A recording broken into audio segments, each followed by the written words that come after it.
Hello everyone. आज हम बात करेंगे कुछ इम्पॉर्टेंट एग्जामिशंस की। बजट रिसेंटली लॉन्च हुआ, हम सभी को पता। वेरियस टैक्स स्लैब्स जो नए फॉर्मेट में इशू किए गए हम सभी जानते हैं। ओल्ड वर्सेस न्यू का आइडिया भी हम सभी को है, बट आज हम बात करेंगे कि कुछ ऐसी एग्जामिशन, कुछ ऐसे टैक्स बेनिफिट्स या कुछ ऐसे प्रोविजंस जो ओल्ड रजीम में भी एग्जिस्ट करते थे और नए में भी अवेलेबल है, यानी कि इनसे आप टैक्स बेनिफिट्स ले सकते हैं और अपने इनकम पर टैक्स सेव कर सकते हैं। तो आइए उनको डिस्कस करते हैं विदाउट वेस्टिंग एनी टाइम। तो आप, अगर आपको ये देखना भी है तो आप इनकम टैक्स की ऑफिशियल वेबसाइट पर जो उनका ऑफिशियल टैक्स कैलकुलेटर है वहाँ पर जाके चेक कर सकते हैं। Of course it is very important.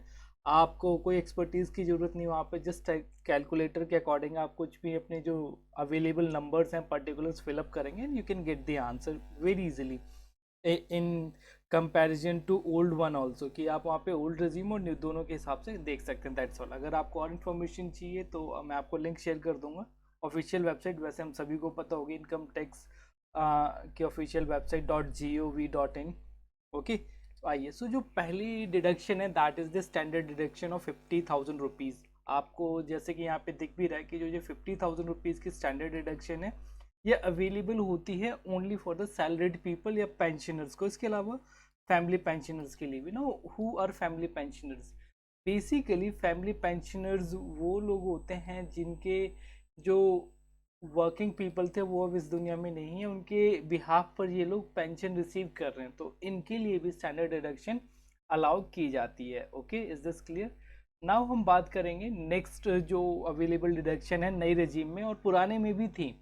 तो दूसरी standard deduction on rental income. तो रेंटल इनकम बेसिकली क्या होती है? आपकी प्रॉपर्टी पे जो भी आपकी ग्रॉस एनुअल वैल्यू बन रही है, यानी कि एक्चुअल रेंट या फिर आ, जो आपका जो ये रीजनेबल रेंट है। क्योंकि कई बार क्या होता है कि हम लोग अपने हाउसेस से अवेलेबल प्रॉपर्टीज़ को रेंट पर नहीं देते, but as per income tax law अगर आप आईटीआर वगैरह फाइल करते हैं आपको पता होगा उन पर डीम्ड रेंट, यानी कि जो मार्केट से आप इनकम जनरेट कर सकते थे, दैट इज़ योर प्रॉब्लम कि आपने गिव अप कर दी, बट रीजनेबल रेंट आपको वहाँ पे एनुअल ग्रॉस वैल्यू में शो करना होता है। ओके, तो जो ये रेंटल वैल्यू है इस पर आप 30% डायरेक्ट डिडक्शन ले सकते हैं after of course municipal taxes जो हैं इनको आप क्या करेंगे, इनको आप उसमें से रिड्यूस करोगे। Okay, so that is about the standard deduction जो कि अवेलेबल है on rental income. 30% slab directly मिलता है। लेट से अगर आपकी इनकम 100 रुपीज़ है तो आपने अगर 10 रुपये उसमें से टैक्सेस वगैरह पे कर दिए, हाउस प्रॉपर्टी टैक्स वगैरह, देन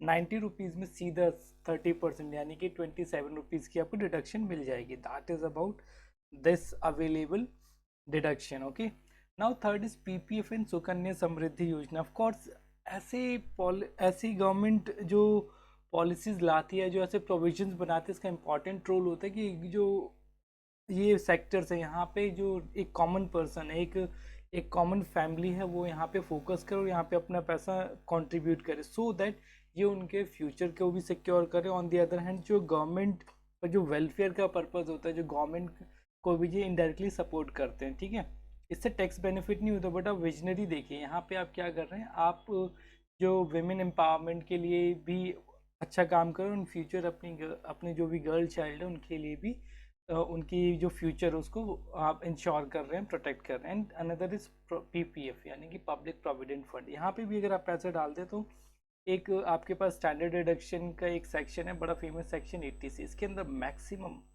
1.5 लाख रुपए तक की आप डिडक्शन ले सकते हैं अंडर बोथ द केसेस, और इसकी जो मेचोरिटी अमाउंट होता है उस पर भी टैक्स नहीं लगता। आई होप आप सभी को ये पता होगा, राइट? इसके अलावा फ्यू मोर भी हैं, कुछ और भी हैं इसके अलावा जहाँ पे आपको डिडक्शन मिलती है। जैसे कि जो एम्प्लॉयज़ का जो नेशनल पेंशन स्कीम है उसके अंदर जो एम्प्लॉयर्स का कंट्रीब्यूशन होता है उस पर भी आपको डिडक्शन अवेलेबल है। इसके अलावा हालांकि इसमें कुछ कंडीशंस है कि मैक्सिमम कितना कंट्रीब्यूशन हो सकता है in a year. And then life insurance maturity proceeds पर भी टैक्स एग्जाम्पशन है, बट जो नई पॉलिसीज आएंगी इन पे अगर 5 लाख से ज़्यादा एनुअल एग्रीगेट प्रीमियम है तो वहाँ पे ये एप्लीकेबल नहीं होने वाला। तो प्लीज़ मेक श्योर कि आप अच्छे वे में कंसल्ट करें अपने जो भी आपके इंश्योरेंस एजेंट हैं।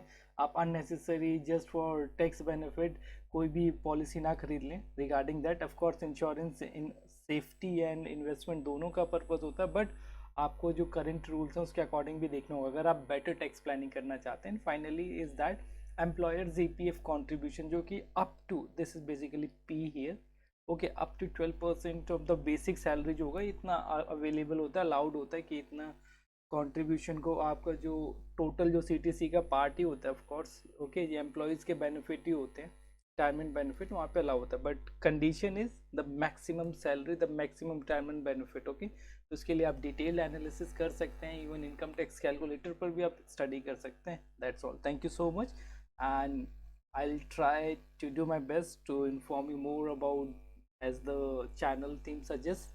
So all the best till then.